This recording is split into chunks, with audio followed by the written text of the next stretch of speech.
Hi there and welcome to the Farmer's Table. My name is Ian Tyson, avid home cook, and today with our Goldenhearts, we'll be making Melt My Goldenheart potatoes. For today's recipe, here's what you're going to need.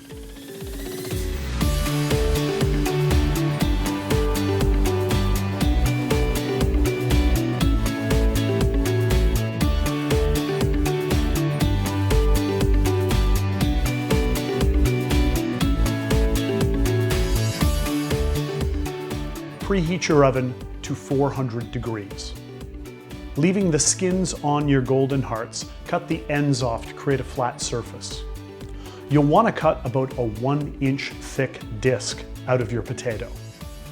Make enough to fill your cast iron pan or oven-safe dish. Season generously with salt and pepper.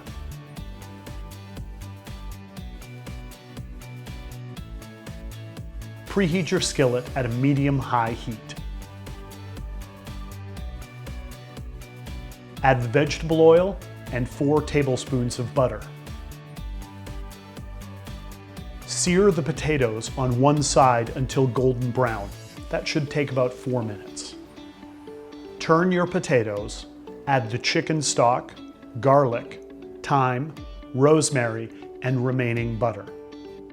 Put your skillet or oven-safe dish into the oven for 30 minutes or until fork tender. Plate the potatoes and scoop some of that decadent sauce on top of them. These are absolutely decadent and will pair beautifully with poultry or red meat. They're sure to be the highlight of your meal. Thanks so much for watching. We'll see you next time on the Farmer's Table with more Goldenheart recipes. Happy cooking.